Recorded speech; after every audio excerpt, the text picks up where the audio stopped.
most marketers are still underutilizing this tool and not aware of it. A lot of the influencers or creators not aware that they could maybe make extra money. Today, I've got a very special interview. I'm interviewing Meg Hailey. Megan worked with me with Optimizers and helped me develop from the ground up an influencer marketing program that started to generate six figures within around 6 to 12 months.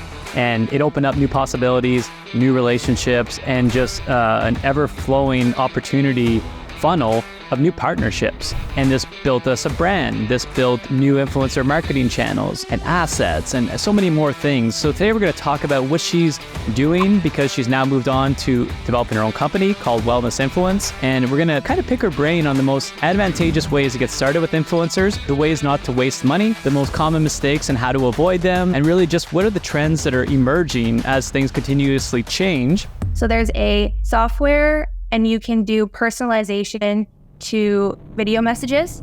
And what this software and this AI can do is you can... How to work with partners the right way to get noticed, to get the phone picked up, and to outreach them effectively. So everything you need to start the influencer marketing program from the ground up, as well as a couple advanced strategies and how to approach it with the right mindset so that you actually go through with it, follow through with it, because this won't be easy, but we're going to go through some of the common things that will be roadblocks for you. And hopefully after this episode, you'll feel confident about starting your journey with working with influencers. And trust me, it's a great journey to get on. So let's get into it.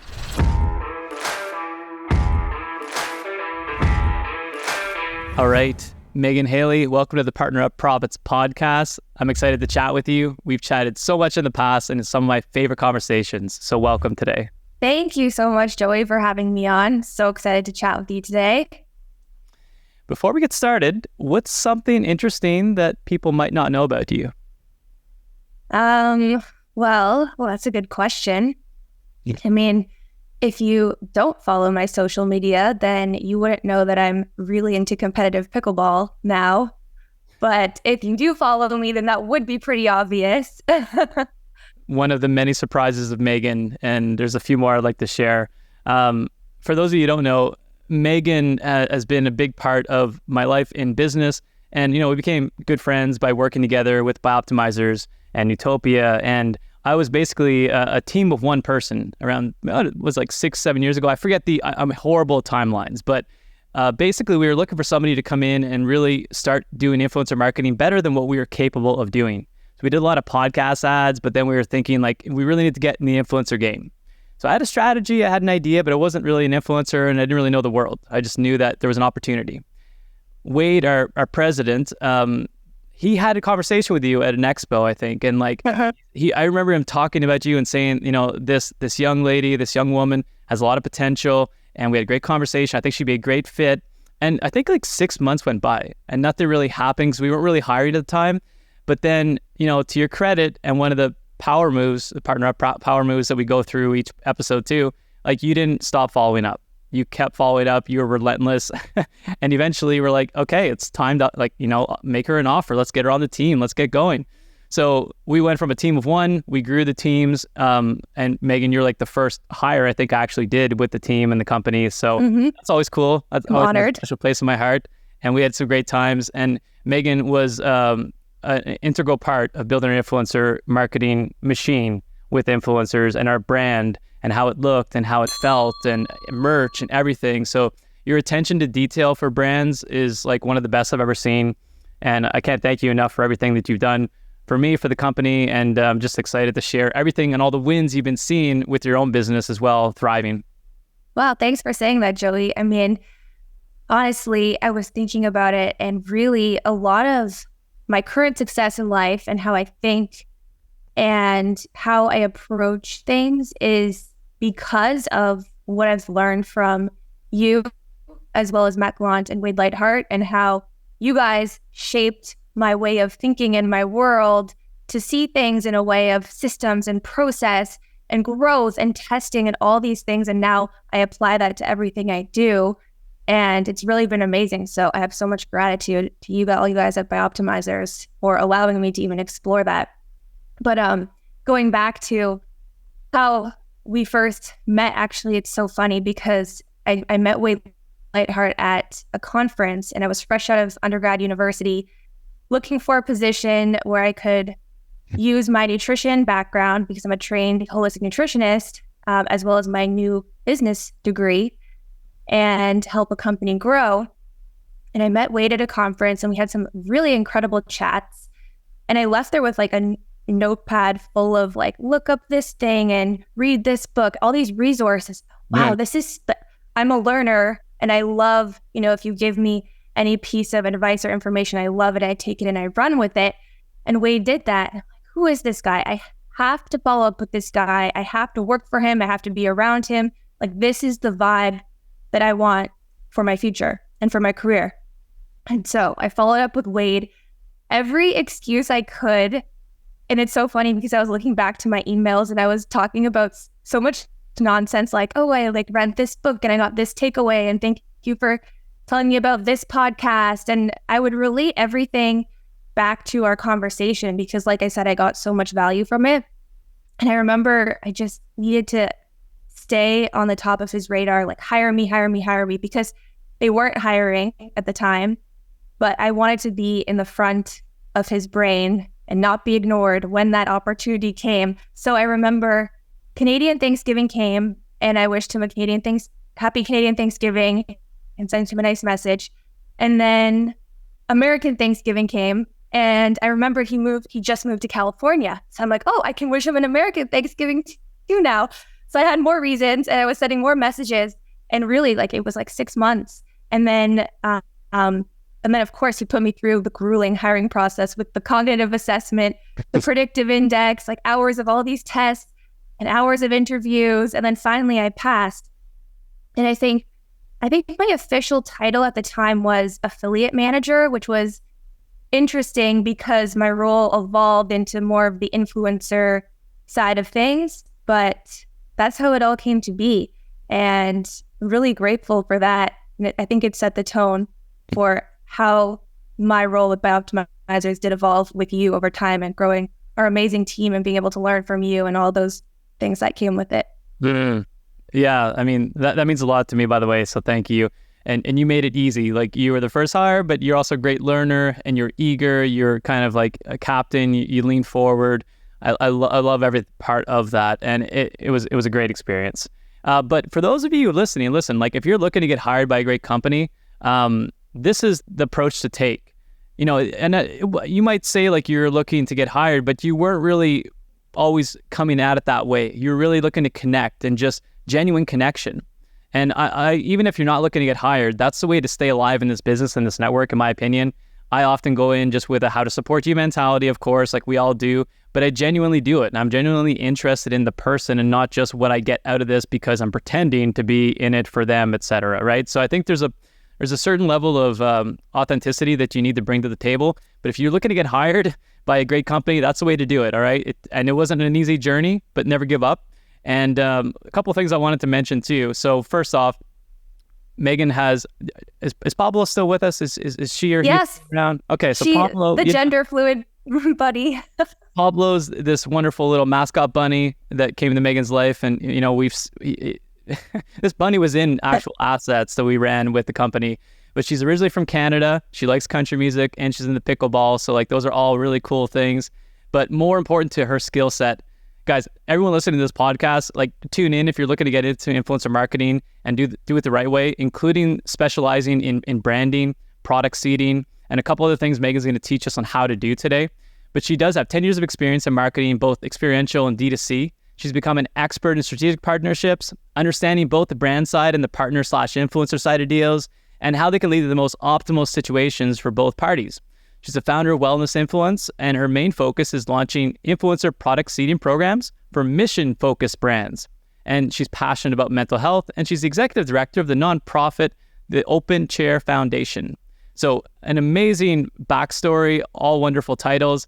But what's going to translate for you listening today is just how to get started in influencer marketing, how to do it right, how to stop making either costly or dumb mistakes. And we've all made them. All right. So we're going to try to fast track this for you. And this is like going back in the day to a conversation we used to have behind closed doors on what we were doing together. And like we'd have many wonderful strategy sessions. So we're going to do exactly that for you today. And let's get into it. But first off, before we jump into some questions, I really want to, it's been a while since we've connected.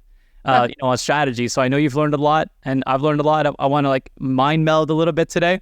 But would you agree with the statement that like, so here's the way I look at influencer marketing. Beyond everything that people consider regarding influencer marketing, what it is, to me, it's one of the most effective ways to create a brand and evolve from just being a product. I don't know if you like resonate with that.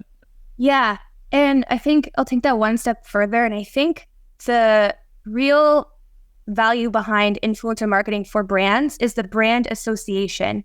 So the mental connection that now your product has with that individual and all of their positive characteristics. It's also called in social psychology the halo effect. So if I really like Joey and Joey's really known for being a health guru and now Joey's promoting Bioptimizer's magnesium breakthrough, I'm going to pay attention to that and I'm going to take an easier path to decision making, which is also called a heuristic, and choose to buy that product based on Joey's recommendation. So I don't have to do as much research because I trust and like Joey. And so therefore the product I also must trust and like. That's powerful. And you said halo effect. I also like the term too that's kind of thrown around as like the omni-channel effect, which is a little bit of the partnership opportunities that start to spill over once you start to connect with influencers because of word of mouth. It's like fire networking. And it's a great segue to the first question I have, but really influencer marketing, in my opinion, isn't a quick fix to make a bunch of money. It's really a long-term approach. It's got long-tail dividends, and there's ways to kind of, crack it and make some money, but to do it the right way. And this is really what we want to do. We want to build something that's self-sustainable, and people are selling even whenever you're not in the room. They're talking about you. Like you're the point of conversation, and they're introducing you to their friends because they just love you so much. But big question. How do you know if influencer marketing is right for your business? It definitely depends on the nature of the business because, and I'll say this from experience because I recently started a medical company, and with medical companies, there's a lot more regulations with marketing and referral fees and like paying out any commissions and stuff. So it does depend on the nature of the industry. However, you just might have to get more creative with how you use influencer marketing. And I would also say that influencer marketing, you don't have to think of the influencers as people with hundreds of thousands of followers. You can think of the micro influencers. So that could be a more general approach for everybody if you don't know where to start. That's a good point. And, we hear the term, if you're in influencer marketing, you'll hear vanity metrics. Vanity metrics is like how a person looks on paper, but it's not necessarily their level of engagement. You don't know where their audience is located. So there's a lot of like little nuances and things you got to figure out and understand. And that's the reason why I start with that question. Influencer marketing may not be for your business, but we're going to go and unpack a little bit more of this. And if you're already into it, we want to fast track the results you're going to get. So I guess for people that are like, hey, listen, Meg and Joey, I'm in, like, I want to do this. What's the advice to people starting out in influencer/affiliate influencer marketing programs before they get started? What are the things that they can avoid doing that are maybe costly or like, dumb mistakes? Right. Well, first, I want to preface this by saying I look at influencer marketing as a whole as number one goal should be brand awareness.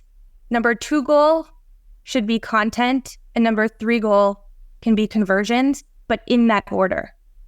And I would expect the conversion part is a nice to have, but I wouldn't expect that or want that to be your number one goal. And if that is, you might be going into it with the wrong approach. So that being said. Well, what's some advice? I think you're onto it. I think you're saying that like, don't go after the dollar right away because the dollar may just be a longer tail effect. It might take the halo effect to take place, the omni-channel to kick in. In the month 1, month 2, month 3, you may not be profitable. And listen, I've heard people come to me and I've had a lot of conversations like this. I tried an agency, they didn't work. I hate influencer marketing. And it's like, well, that's short-sighted. Like, or I tried 1 or 2 influencers, they didn't work. It's like, again, would you test 1 or 2 Facebook ads? No. So I'm trying to get to the root of like, what are the things that people need to just say, I'm committed to this, I'm going all in. And I think you're touching on it. It's like, you have to be ready to say awareness is the primary metric here. And then all the way down to the revenue is a nice to have. And of course, we all need to make money and back out investments. But like, you may not be able to judge an influencer marketing campaign the same as you would a Facebook ad. Especially if you're putting dollars in today to a Facebook ad, you get dollars out tomorrow. You can make instant decisions. I've had deals, and I know you've probably experienced it too. You're signing an influencer and things take off like month 4, 5, or 6. Time to wait. And if you've never done it, you're like, oh my God, what did I just do? I just put $5,000 in this influencer or whatever to the campaign. So I think that what I'm asking is like, is there any starting points that you could recommend to people to like do things the right way and have the right mindset? Yeah. A good way also would be if you track your brand's social media metrics, because sometimes you'll just get followers and that could be worth it. And also make sure that you prepare creative briefs for whoever you work with, because then you're giving them some guidance on the type of content that you want. Because at the end of the day, if you're not getting the conversions or the results you want from that influencer campaign, you could always repurpose that content and put ad spend behind it or use it on a sales page and make money from it in other ways. So you have to think about it in terms of making the revenue back beyond that initial transaction.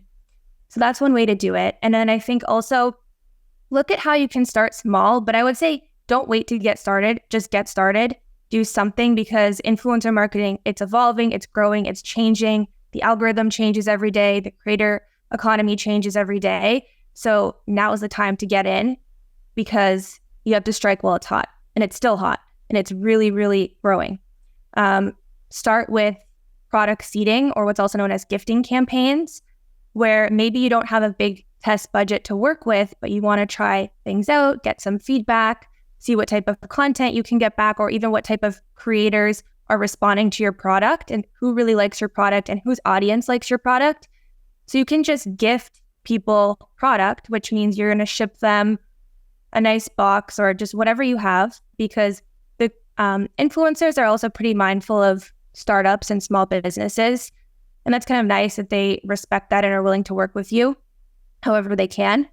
And give them product, have them try it out, get feedback, get testimonials, hope that they post. Maybe they don't post in feed, but maybe they can post a story with a link, and then try to get them set up as an affiliate. If you have an affiliate program, that's how you could track also metrics and results and link clicks. So there's a lot of different ways to get started. And it can be overwhelming because it's the wild, wild west, but it's just important to do something so you start to have some data to work with, and then you can know what direction that you want to go in the future. Yeah, right on. I mean, those are all key takeaways. I think the number one thing that you need to do is decide with the end in mind. Like you said, have a strategy and practice it, right? It's not going to be perfect out of the gate. You're going to get a lot of no's, you're going to get some yeses, and it's going to get better. You have to evolve, you have to test, measure, grow, evolve. That's like one of the core values that we recognize at Optimizers. So I think that the other thing too is, one thing with influencers, you got to be very specific as to what you're asking for. So if you're doing a gifting campaign, like Megan said, creative briefs or what we call playbooks or whatever you want to call them, but basically what are the talking points? Because you might take for granted that this influencer should know that this product does this. They don't necessarily know. They'll just go grab it, and maybe they'll, give a really botched version of what you want them to say. So be specific in both what you're asking for in terms of deliverable, but also what you want them to talk about, and leave room for creative interpretation. Like they can say what they want, but it's always good to provide some good marketing and good copy to influencers to take the guesswork out. One question I want to get into right away, because everyone's always asking, and by the way, everyone, Megan is an influencer herself, and she's starting her own pickleball channel, so check her out as she continues to dominate the world championships one day. But like, how do you outreach influencers, right? Do you DM them? Do you email them? Do you send like a blimp across their house? Like, what's the best way in these days, and where do you see it going? There is no best way, because everybody is different. And for example, you, Joey, might be on Snapchat most of your time, or maybe you're on email, and then I'm over here, I'm on Instagram all the time, and I never check my emails. So you really have to meet the person where they're at, which will take some figuring out, but you just have to be relentless. And I like to just hit them up on all platforms. So what I'll do, this usually seems to work, is you follow them on Instagram. You can try from a brand account, or actually have a lot more success from my personal account. I think just because people can see that I'm a real person, I have a connection to the brand by maybe something on my page or in my bio. because there's a lot of scammers out there. And then send a personalized message.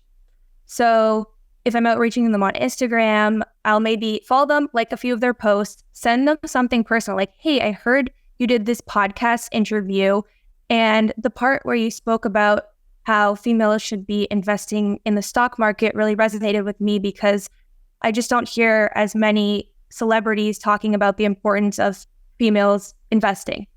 Thank you so much for that, by the way, and then lead into it. But it shows that you took the time to see what they have going on in their life, that it's not a mass outreach message. And usually that works the best.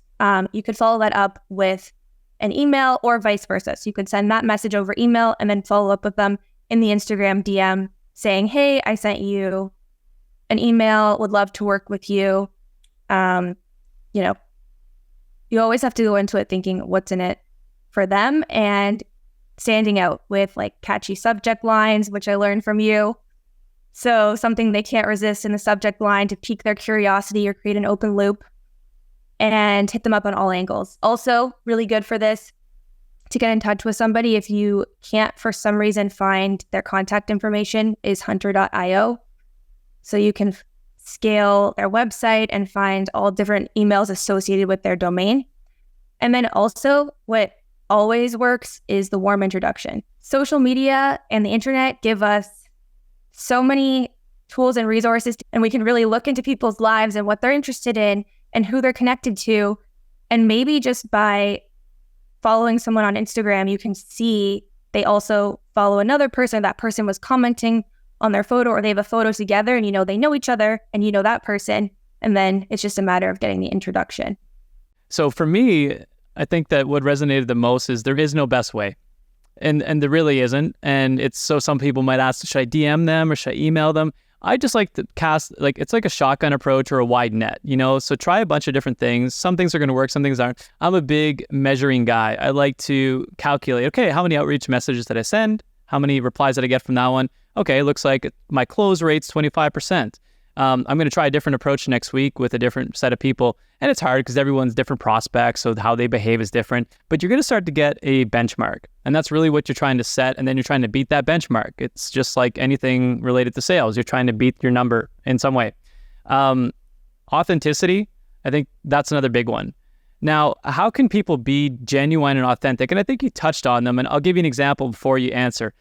Somebody will follow me as an example, and they'll like 10 of my posts right away, and I'll get 10 notifications, and I'm like, okay, clearly they're about to send me a message or something. So how can you do this?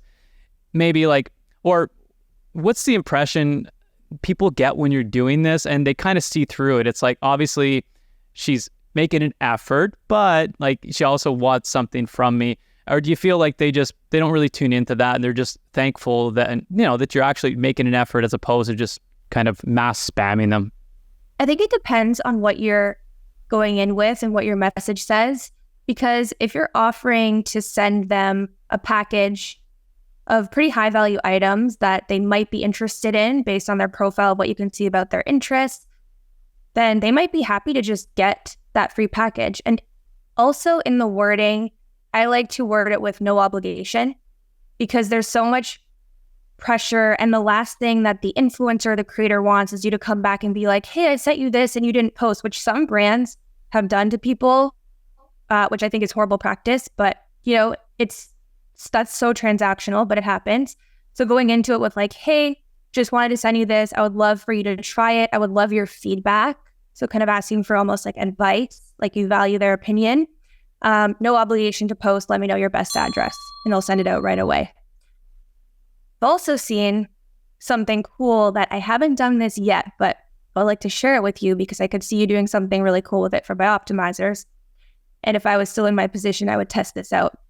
So there's a software called Hyperize, and you can do personalization to messages, like video messages. And so what I would like to test would be holding up a great Bioptimizers PR box with all the goodies. And what this software and this AI can do is you can write that person's name on the box with Sharpie, but it's not actually on the box. So this is what I would do. I would say, hey, Joey, Megan here from Bioptimizers. I have a package here with your name on it. I'd love to send it to you to try out, no obligation. I think you'll really like the products. Let me know your best address and I'll get it out to you right away. Hyperize. That's what I would be doing, because it would just be cool to see how people react, because it's pattern interrupt, because now all of a sudden they're seeing their name on a package and they don't know that it's AI. Nobody knows that. Yeah. It looks very real. People do it with the person I found out about this from, Carl. He uses it for his outreach to have guests on his podcast. And he goes and sits at Starbucks with a Starbucks cup and has the potential guest name on the Starbucks cup. And he says, hey, I'm here at Starbucks. I'd love to have a coffee together sometime. Would love to have you on my show. And it works every single time. That's a new one. And I don't really hear a lot of new ones. So there's a question I'm going to ask later, and I think we just had our answer to something else later in the podcast episode. But take note, was it hyperize.io or what's the extension? Hyperize? I'm not sure the extension. Okay. Well, free plug. You can Google that. Yeah. I know. Get an affiliate link. Yeah. Yeah. Cool. Hyperize.com. I'm going to check it out after this. And I like to have a playbook of all these outreach methods. But I think, like, you know, even if it is AI, I'm a fan of great marketers and great people that are doing outreach. Like, I'll take note, you know, because I get hit up by copywriters all the time. It's like, hey, I noticed your site's great. And I can recognize, like, oh, this, you know, junk. So make an effort. And people understand that it is an effort and that maybe there's an AI component to this video that's tailored to them. But I'm interested. I'm intrigued by that. Like, I'm an ever growing learner, and like, I want to continue my education and just understand how can I use that there. So I'm a fan of marketing and copy too. So I like that idea. How do we not lose money with influencers? I hear this a lot. People are like, I tried influencer marketing, I lost $10,000. So like, I get that awareness is a big component of this, and how you leverage the awareness is up to you, by the way.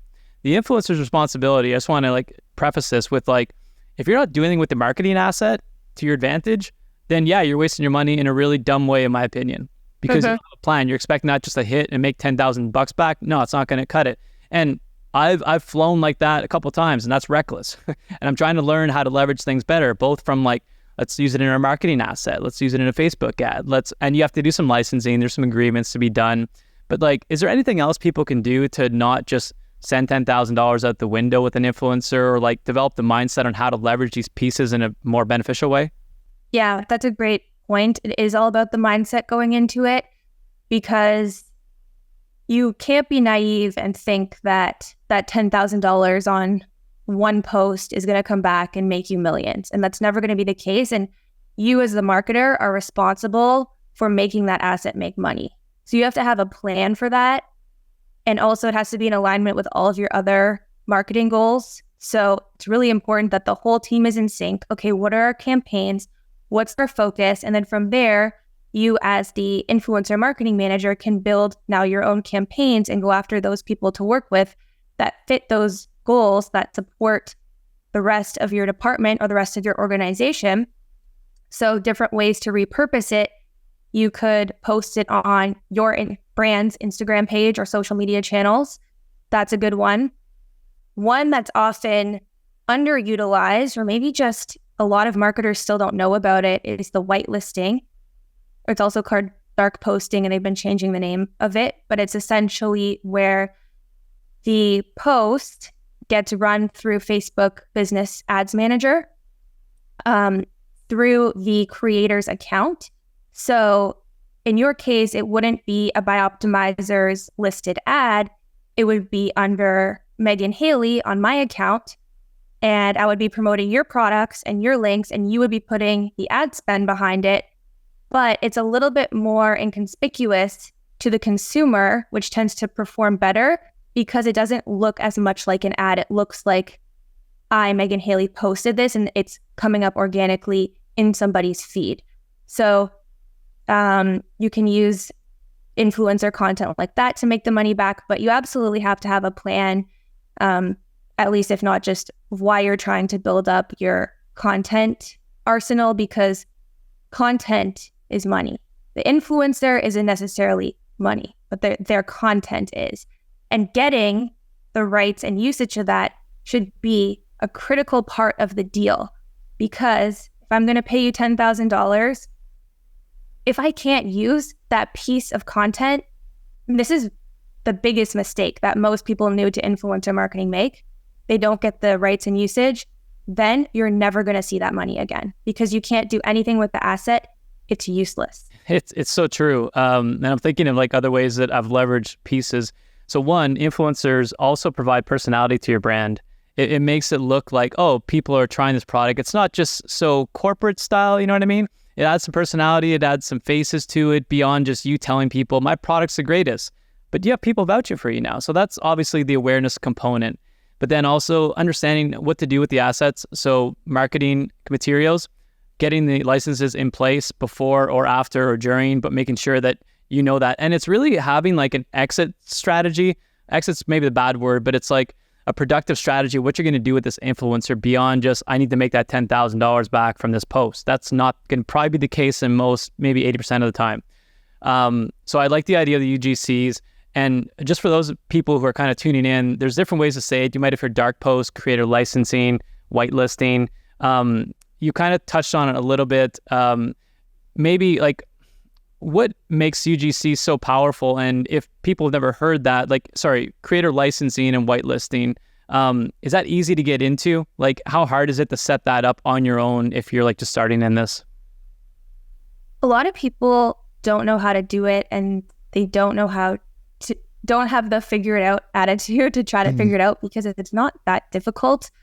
You could go through third-party softwares like Lumanu is one where it just one click, the creator connects their account to now your business manager, so you can just run it through there, or they could set it up within Facebook or Meta directly. So it's not that difficult. You just have to go through the steps to figure it out. And a lot of the times, also, like how most marketers are still underutilizing this tool and not aware of it, a lot of the influencers or creators are not aware of it either, not aware that they could maybe make extra money with the licensing fee or how to set it up. So you might have to educate them on, hey, this is a good opportunity for you as well, because I'm going to put paid media spend behind amplifying your content, as well as here's how to set it up and make it as seamless as possible for them. Because I think with everything, like as easy as you can make things for people, the more compliant that they're going to be and the less blockers. Because as soon as on either side, on the marketer side, on the influencer or creator side, if there's any points of friction, it's not good for the relationship and it might just fizzle out. And I say that because a lot of the time I see points of friction being contracts and all the negotiation back and forth. And I see so many deals just die in that process. And so trying to make things as seamless as possible for everybody, that's why you give them the creative brief and everything that they need, even like done for you posts, just so that they can do what they need to do and focus on what their superpower is as a creator. And then as well as you can focus on your superpower as the marketer. Yeah. And there's two things you mentioned, and like you're teaching them how to monetize themselves better. If they never heard of whitelisting, it's like, what is this? And like treat it as an opportunity to educate, but then like you're imparting knowledge. And I think there's a certain reciprocity of like, oh, wow, these people really care. They're taking care of me and I'm learning a new skill. What a great relationship, right? So I think that don't be stingy with like, oh, this person doesn't know how to do it, I don't want to work with them. Like go the extra mile, do the road work. And, while you're doing it, again, I'm a big process guy, process it, systematize it so that becomes a playbook for you. You re-leverage it again with the next influencer and you start from scratch again, but it gets easier. It's almost like an FAQ section on your site. As you get questions, feed it back in the system so you've got it, and it just creates this wonderful blend of back and forth with people. So it's really not that hard to do UGC ads. So if you're like, oh, wow, I've never done that, it's too advanced, it's really not. But I guess one thing I'd like to go back to a little bit with regards to payments, because still, like I think some people get in the influencer marketing, they're like, I don't have the cash for it, so I can't do it. And there are some paid deals, and I think majority of influencers want to be paid up front, because if you think of it from an influencer's perspective, right, you're asking me to put my name on the line for a product that may or may not work. I got to try it first, and I'd want everyone to try it. I want there to be that authenticity, that genuine, yes, I did try, testimonial feeling. But then if it doesn't convert, well, they just created content really for nothing, right? Like they got a free product, but it's not converting, they're not making sales. So there's that like trade-off. I'd like to hear your approach. If you're backed into a corner, you have to make a deal here. What's your go-to responses to get them to go to rev share? And there's another question that relates to like community building and relationship building, but I'd love to hear what's the Megan approach at going from a paid deal and trying to restructure to like an interest-aligned rev share or hybrid style deal. What have you done in the past that's worked? Yeah, that's a good question. It's a tricky situation to be in because, of course, you want to keep paying them for what they do, but if it doesn't make sense, then you can't do that. And I think that you need to think how this can be a valuable partnership beyond that financial component. So what can I do for this person, this influencer, that will still make them feel valued, encourage them to still promote and post, and basically be a part of the team and the community and feel special and help that relationship and keep it going long term and help them stay a raving fan. So you have to get kind of creative. And there's different ways that you could promote them, and every company's different. And you have to think in terms of what do they want. Well, if they're an influencer, they want followers. They want eyeballs on their stuff. They want engagement. Okay, maybe there's a way that you as a brand can help them with that goal. And so you could offer to feature them on your website, feature them on your social media, feature them in an email or interview them for an email. Or if your brand has a podcast, invite them on and make them a star and have them share their knowledge. And that will really help the relationship, and they'll still feel compelled to be a part of what you're doing. I also think in this scenario, mission-focused brands are really starting to set apart from other brands, because as an influencer, there's so many different companies you could work with. So why are they choosing the ones that they're choosing to work with? One, it could be the financial component. There's a lot of transactional relationships out there, and that's fine. But it could be the mission behind your company and the people behind your company, and what you're doing is in alignment with what they're doing. So, for example, if I was a medical doctor influencer and you came to me and couldn't afford to pay my fees, if I see that that your product and me promoting it helps share the message and helps people feel better, live their best lives, we're in alignment there, I could still be inclined to share your product, knowing that I might not get paid as what a big corporate company could afford to pay me at that time. So just being willing to work together with them. And then also with the long-term goal being the same. The long-term goal is everybody wants to make money together and grow together. And I think if that partner has the same mindset as the brand, that's going to be easier as well. You won't have to convince them as much to think about the long-term vision. And it's very, very easy once you start talking to more influencers to distinguish who is the transactional influencer and who is the influencer that's mission-driven or cares about their followers and their niche, and they're really doing what they're doing with purpose and passion. And that becomes very clear. And then for you as a marketer, it's very clear who you want to work with. That's a great distinction. Transactional influencers and mission-based influencers. And I know exactly who you're talking about, and I think of it in a different way, but I like the way you labeled both of those separate influencers.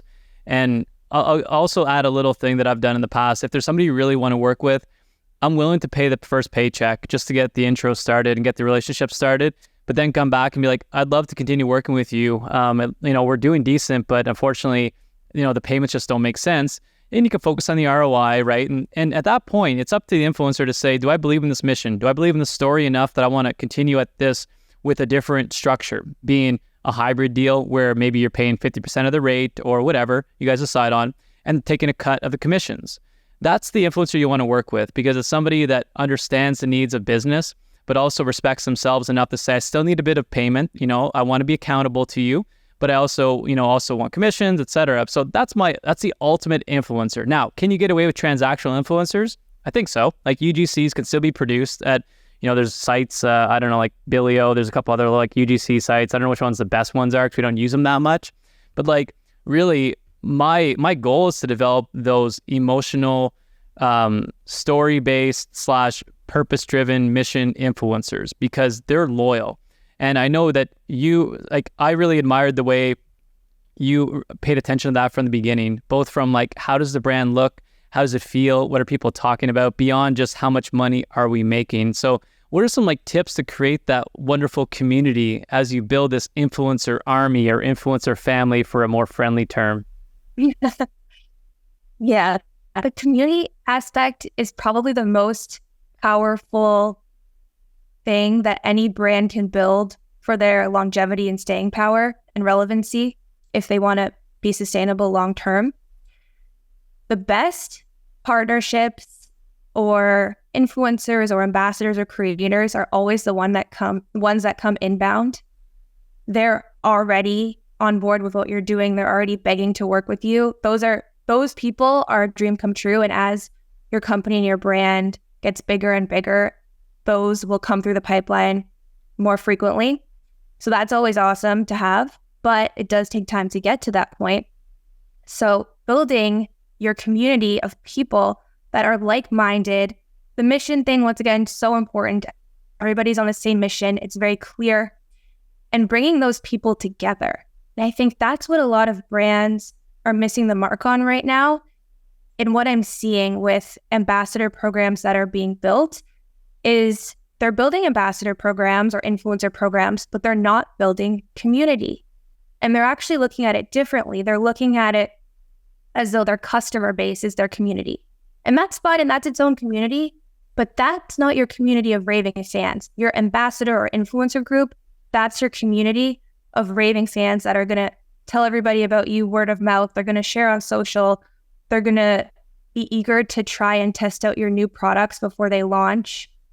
And then connect those people together, because now you have people with a common interest or mission, and they get to meet each other. And now they have new relationships or partnerships, because remember, influencers can collaborate with other influencers on posts and content creation and IG lives, podcast swaps, and all of this stuff too. So now by you as the brand helping facilitate that for these people, there's even more value in the relationship that you're bringing to them beyond just payment or affiliate commissions or free product and swag and merch. I will say though that swag, merch, calling your community a name is really powerful to bring everybody together and giving them exclusive opportunities that they wouldn't otherwise get if they weren't part of this special community. So all these things help keep these people engaged. And it's your job as whoever's in charge of this group to nurture that relationship and educate them and continue to give them different promotional opportunities and opportunities to succeed. So that's what I would say to that question. Community is the most powerful thing for the future of marketing. Yeah. And I mean, and those are amazing things. And I'll have a couple of little tactics that we use, but imagine that, like, you have people that want to go out of their way to be part of your world and your community. Like that's a beautiful partnership, right? Like that's so much more than just money. And these are people that are going to go out of their way to recommend you. They're going to be people that have your products on hand, recommending the friends and family and doing intros for you. Like this is literally, I always use analogies and metaphors, but like it's like a garden you're planting. Influencer marketing and affiliates and networks and partnerships, the seeds might not take root right away. It might not grow up, in the next couple of weeks, but these are things that you can go pick later on and harvest. And maybe it's a bad way to put harvest, because harvesting people is a really bad way to put that. But it is something you want to build and kind of maintain and nurture, water, grow. And a couple of things you mentioned too, like having a family name. Like we've got like the Bio Tribe as an example, right? Like that's cool. Mm-hmm. We have the VIP group that gets, and we renamed the partnerships channel the VIP partnerships, right? Everyone's an important person now. And it's things like that I think go the extra mile for the person and look looks like we're actually doing something that, we do care, because we actually do. It's not like, hey, let's pretend we care. We do care about influencers, and we care about our customers and reaching more. Some other things that might be good to kind of implement, and if you want to like add any other ones here, because I'm just thinking like community, how you can build that, or how you can create that within the confines of what you're doing in each business is different. Getting products to people on a regular basis. If you have a consumable product, the more often that they have a chance to earn and get products, the more they have chances to get the product and use it, but also post about it. So that's a really, to me, it's a competitive advantage, as opposed to just like maybe you send them a book once. They're not going to be posting about the book all the time. So consumables are really cool too. Groups are awesome, like Facebook groups or like community mastermind groups that you can get together and kind of discuss ideas. Are there any other things that like companies or product owners can start to do to build that community? Host their own live events and invite those people. So try to, whether if you have a corporate office, invite those people in on special days, or give them tickets to events that you're going to be at, or conferences that you're going to be at that are open to the public that they could maybe come to. Get them tickets, or use that as a reward so you can create contests, and then people can win these types of opportunities. Even just sometimes inviting these people on calls can change the relationship in a positive way, because a lot of the communication is just done over email, over phone. So having calls from people, taking the time to just get to know more about what they have going on, and just with no ulterior motive or intention, just building the relationship, that can really be powerful and make these people feel, wow, like this brand really cares about me, because maybe these other brands I'm working with, it's still just been a virtual relationship on email. Yeah. So creating more person behind the brand. Another thing I love to do is surprise and delight gifting. So writing handwritten cards, little thoughtful gifts. If one of your influencers or ambassadors, like had a baby or some big life event, being there for them for that event will help you and your brand stand out amongst everyone else. So just keeping tabs on what's going in these people's lives, going on in their lives, and being there for them. I love sending special holiday gifts to the top people, and they're not expecting that, because they would expect a gift from your brand to be product, right? Yeah. So for you to give them something that's totally unrelated, maybe in the same category, but unrelated to your product, so it has nothing to do with promoting or wanting them to promote your brand, they will organically, because that's so awesome that you even were thinking of them to send them this present or this handwritten card. Now you're going to be in the top of mind whenever they're going to go about their promotions or creating their content, or who do they want to work with today? It's going to be you. I love that. And by the way, still my blue light blockers. Oh, nice. We can't get those these anymore, and I wish we could. Really? I'm still trying to source them. Oh, no. So one of the secret little missions I have on the podcast is to develop 101 partner up power moves on connection strategies, so that someone's got like a playbook to just fill and like go back to and say, I'm going to try this. I'm going to try this. One of the things that you did in the past, and I remember because like it takes a lot to impress Matt, the co-founder of Optimizers, and you had sent him Magic Spoon, right? Like I don't think he's ever even heard of that company. He was like blown away that, so finding something that somebody doesn't know about that impresses them obviously goes like way above and beyond. And it's very difficult to do that. You want to pick who you do with selectively. You can't do it with every influencer unless you have unlimited budget, which then go for it. But on the connection strategy, the one thing I will say, as an introvert myself, and just being like, how do I protect myself and how do I not forget things? Like that's always been my key to success, I feel, is I schedule these things. So like I've got a little tracker sheet, right? And everyone should have these, and a CRM could do the same thing. But if you're trying to bootstrap it, like, bootstrapper budget, which is, Megan, we talk about bootstrapper budgets for all the people listening to the podcast and the courses that I have. I really want to focus on people that don't want to spend a lot of money off the bat, okay? So like a little Google sheet, you can totally plug these things in. Day 1, you do this. Day 3, you do this. Day 7, and every day you're just going in, or have your assistant go in, and they're following the system. They're following the script. And one day it's a Loom video. One day it's the AI video software. I already forget the name now. But like, yeah, all of those things can be systematized in some way. And then once you got the budget for it, plug it into CRM. It's the same system, but then you're not kind of manually doing it anymore. And there might be notifications you can set up to say, by the way, it's time to look at a gift for Megan. It's been like 6 months and it's time to look at what she needs. So like, it's a matter of putting in the reps, treating this like a business and like relationships. And, if whenever you were hired and we started affiliate management, it's all partnership management to some degree, right? Like there's always things we can leverage for influencers and affiliates. They're all of the same type of person. Influencers, they're more personality-based endorsements, so a little bit more advanced, I think. But that's why a lot of affiliate managers starting to get into influencer managers or, become influencer managers. So all wonderful things. And I want to get into some personal questions in just a second. Part of like my podcast mission again is to get to know the person and ask some really probing questions. Although I know you quite well, there's still some things I want to ask you today. But before we get into that, I want to give an opportunity. Anything else that is useful and valuable to anyone listening that wants to get into influencer marketing that you want to just mention, talk about today? There's so much I could go on all day. I do want to say something interesting because every marketer should know about this case study that happened recently. And it's just a good example of out-of-the-box type of partnership ideas that can be very, very lucrative. And there was recently Alex Earle is a big TikToker from the University of Miami, and she blew up over the course of a year, has millions of followers, charges like $175,000 for a TikTok. Keep in mind, a TikTok could be like 5 seconds. So she's really doing well for herself. And so there's a company called Amino Energy, and they partnered up with her and did a limited edition energy drink collaboration.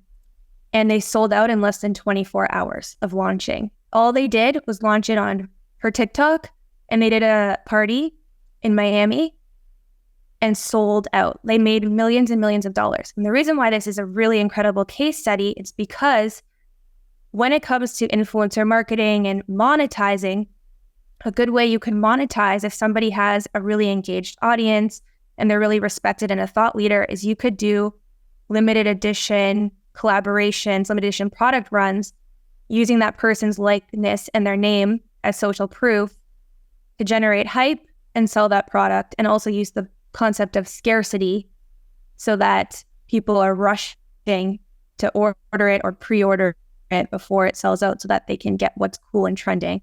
So I just wanted to share that because I've been studying that case study and I'm just blown away by the results that they had. That's incredible. I think everyone would strive to like run that playbook. Yeah, I'm excited. You have to send me more details on that after the call too. I'd like to unpack that a little bit more. It's been an amazing conversation. Thank you for sharing your wisdom, insights, and everything you're seeing trend. I want to talk a little bit about wellness influence. So for those of you who don't know, Megan's the founder of Wellness Influence. If I'm not mistaken, there's no co-founders, just you. Just me. All right. What is Wellness Influence? Who can benefit? And what's your mission with the company? Right. I started Wellness Influence because I really wanted to work with brands that I care about, that are in alignment with my personal mission and vision. And I just, as a nutritionist, I'm so critical about product claims and labels and studies. And I see so much garbage out there of people using the term all natural, which means absolutely nothing. And people are buying into it and thinking that these products or this stuff is like really, really good for them when really it's horrible and they have no idea. So I know that with the power of partnership marketing, you can have a huge reach and make a big impact. And I really, really wanted to do that for brands that I personally vetted and cared about. So I offer consulting for influencer marketing services. I offer small scale social media, as well as my bread and butter, which is influencer gifting or product seeding. So getting product into people's hands. That's awesome. And yeah, Meg is a superstar. I highly recommend checking her out if you're getting into influencer marketing and you need any of those services or just want to pick her brain more than what we got on this podcast today. I'm going to drop a few links in the show notes, but we've got a little special hookup for everyone listening to the podcast. Megan's going to do me a little favor. So it's wellnessinfluence.com/PUP, wellness, WELL, influence, wellness influence. Anyways, show notes. I'm terrible at spelling on live on the call. And hashtag or at wellnessinfluence.co, and LinkedIn, Meg Hailey, and it's easy to find people. This is your job if you're in partnership marketing. So good luck to you. And thank you, Megan. Now let's get into two other things actually. I've got one big question for you. I'm trying to compile like the best partner up power moves that people can do to connect in a strategic way that's beyond anything that's out there today. So what's your best secret? And you've given a lot of secrets today, so I could probably handpick any of those, but is there one that you've been holding back? Like, how would you get someone's attention today if I said, Megan, get a hold of this guy for me, and I'm going to give you X amount of dollars? Like, what would be your first strategy, and what's the first move you're doing? You cut out for the first part of that, but I think by the tail end, you're asking what is a top secret power move for connecting with anybody? Exactly. So okay. Like, gifting a book, but like, what else can we do? What other power moves do you have in your arsenal here? Well, see, I don't like to be ignored. And I think that you can get through to anybody if you really want to. And it's called Operation Network Infiltration. So to get to who you want to get to, you have to look at everybody in their social circle. And while you're trying to get to that person in the middle, you have to try to get to everybody else first. And warm introductions can help with this. You have to figure out everybody's situation is going to be different, but how can I offer value and lead with value just to get closer to their circle? And like I've said before, use social media and the internet to find out as much as you can about this person and their interests and what conferences they're going to attend. Me and Wade Lightheart didn't just meet by choice at a health conference. I went to the health conference with the intention of meeting people in this industry that are like-minded. I didn't know exactly who I was going to meet, but I know these were the types of people that I wanted to meet, and this is where I had to be to meet them. So getting in the right rooms, masterminds can help. You really just have to be creative, be relentless, and keep going, and don't accept no or don't accept being ignored. And it might take, by the way, years. Okay. And I know, Joey, with the story of a certain individual that we were trying to work with at By Optimizers, I was relentless with following up with this person every few weeks like clockwork, or every holiday, every excuse, every reason. But guess what? Finally, when they were ready, I was in the front of their mind and they reached out and it worked. So you just have to be there. Absolutely. I can't agree more. And yeah, I mean, I always like the abundance mentality. So even if I'm dealing with somebody front of house and there's not really connection, like, I don't know, let's say I'm outreaching Joe Rogan, because, Joe Rogan's got the biggest podcast in the world, right? If I'm dealing with this assistant, I'm giving them products. It's not because I'm not getting a hold of Joe Rogan. I'm thinking like, well, this person here is connected to Rogan at some point, right? So like, and I want to be a good human too. It's not just about like, what's in it for me if I give this person product. So love that. Thank you for sharing those. And now we're going to get into some fun quickfire personal questions. So this is a set of 10 questions to ask everybody on the podcast. I've stolen this move from my friend Carrie. So I loved it on his podcast, and I was like, I'm going to do that whenever I start. So first thing that pops in your mind, don't think too much about it. All right. You ready? Rapid fire. Okay. I'm ready. So favorite food? Okay. Spicy chicken ramen from True Food Kitchen. Wow. Okay. That's specific. It was specific. Yeah. Best memory? Best memory. I went on a day trip to the Bahamas recently. I surprised my husband, and it was trip of a lifetime, bucket list trip. I'd recommend it to everyone. You fly out from Florida and back in the same day, and you get to go on 6 different excursions in the bluest water you've ever seen, and you get to see pigs and sharks and all these crazy things. It's magical. You feel like you've done a week's worth of vacation in less than 12 hours. Wow. Okay. That's going on the list. If you had another go round and you got to write a new story for your life, what would it be in 30 seconds or less? I mean, there's a lot of would-haves, should-haves, could-have, but it's hard to know the unknown because this is the only life I've known. And I'm really happy with how my life has turned out and where I've got to be. So what if I don't want to rewrite it? I mean, sure, there's some things, but then everything that's difficult that's happened has made you the person that you are today. And have to be grateful for that. That's okay. You don't need to rewrite anything. So perfect. What's the best productivity hack? And I know you've got a ton of them because you're a productivity ninja as well, just like me. What's your number one productivity hack that you've been using recently that you've implemented and seen a great result from? Yep. I love all these hacks. Recently, I implemented an email triaging system where I have 2 members on my team, and one of them has access to my email. And I use a third-party email software called Newton, which I'm not sure I would recommend specifically, but there's other ones out there. There's some kinks with this one, but I can take all my Gmails, my Outlooks. I have so many different emails, merge them into one place, and then I have my assistant go in every day and triage all my emails so that I have a specific inbox of action items and follow-ups where I go into, so I don't even see a lot of those. So now, instead of spending hours and hours a day in email, I'm going straight to my action items, bumping out exactly what I need to do, and if it's the scenario over email that happens more than once, I can create a process and a script around this, pass that off, and now that type of scenario won't end up in the action items inbox, so it will take even more off my plate. And that is what I learned from Joey Vaillancourt. That's powerful. And I don't know if I invented it, but I'm a big fan of inbox management and systems to protect your time so that you've got time to do what you want in your zone of geniuses. We're going to have you on a different podcast. We're going to do a whole other episode on productivity. So I know we got a lot more on that. Kind of a personal question for me. I've been kind of contemplating this a lot is like, not do I want to retire, but do you want to retire? Yes or no? And if yes, what else do you want to be doing? And if not, what are you continuing to do?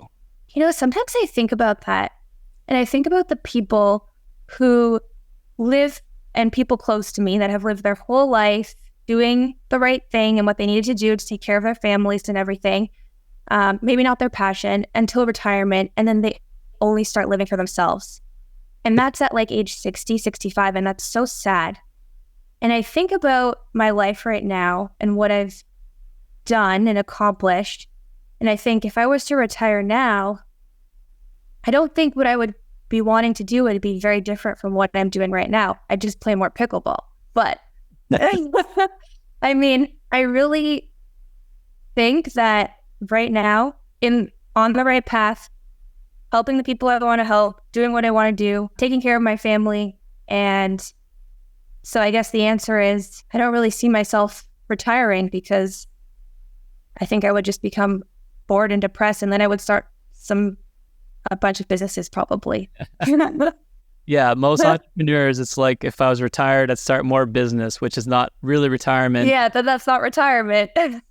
I love that. And I don't really judge anybody if they're in the situation where it's like, I want to retire. I don't like what I'm doing. I think everyone should be striving for like, what does retirement look like? Or what does your ideal situation look like? And if that is doing nothing every single day, cool. But like, I'd get bored. So I'm with you. And I think, you know, you're still, you know, you're young and you're very wise for your age, right? Like there's a lot of things that I'd love for people in school to understand that, have that mentality right from the beginning, because it's difficult coming out of high school. And I know it's not really related to what we're talking about today with influencer marketing, but like for those of you who are on a path of like, I don't like my journey, I want to retire because I hate what I'm doing, maybe it's time to check out a different path. Like that's also another passion of mine is like, get out of what you hate and start looking at what you want to actually be doing, because life is short. So what book changed your life?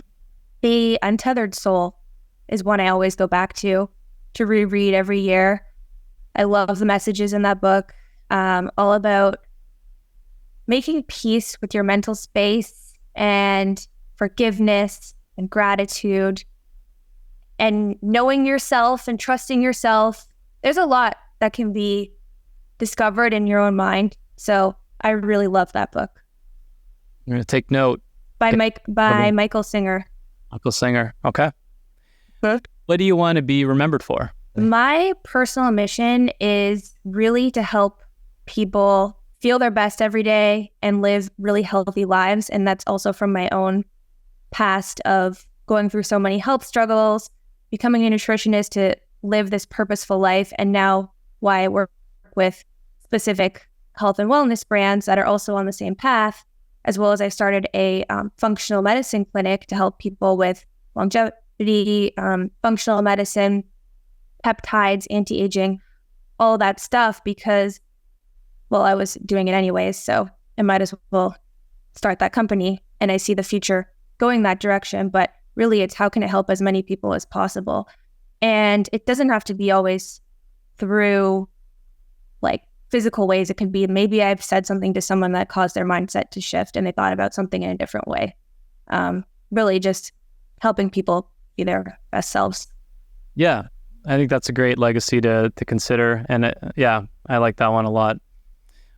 What's one thing you'd want to celebrate in a year from today if we were to meet up again at the same day a year from today? What are we celebrating?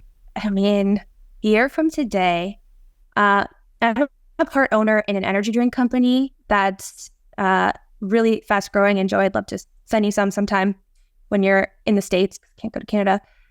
And I would love to see a big deal with like big private equity or, some sort of big sale happen with that company. And it's going to happen in 1 year. Let's start manifesting. Put it on the docket. Mm-hmm. I'm putting a reminder, by the way. So this is coming back to you like 30 days before next year. So okay, I'm not in complete control of that outcome. However, my efforts do contribute. So I'm doing what I can. And finally, this might be the bucket list item, but what is one bucket list item that you still have to do in your life? Or like, what's a chapter that you still want to write? Like, what's the next chapter of Megan that you'd love to, put pen to paper on? Well, I love traveling, which is why I love being a digital remote worker. However, now that I'm married to somebody who has a physical business, it keeps me kind of trapped in this place, which is fine. It's a great place to be. But I would love to travel and explore Asia, in particular, Bali and Thailand, and just see how they live and explore the culture and the food and all the things over there. That's still I feel like that's going to impact my life in a big way that I don't even know yet, that type of trip. So I need to do that. Absolutely. Sounds like a great one. Megan, it was awesome chatting with you today. For those of you listening, hope you got one thing to take away, and there was a lot to take away. So go ahead and re-listen to it. Take the power moves, take all the influencer marketing advice that we give and we heard today. Megan, thank you again for being on the show. Thanks so much for having me, Joey. And really, I owe everything that I have accomplished, I feel like, right now to you and your mentorship and guidance and believing in me and trusting in me. And I'm overflowing with gratitude. I'm so thankful that our paths crossed and I was able to learn from you and have you by my side as we grew our team together for those years. Absolutely. And thank you. I love reconnecting on these calls. We're going to have another one. We're going to have Megan back on the podcast. We're going to talk productivity and new trends that are coming out because it's changing every single day. So we're going to have you back on. Thank you. Check out all her stuff. Get on some calls with her. But yeah, keep following her. Thank you again. Hope you really enjoyed today's episode. We'll see you again on the next one. Take care.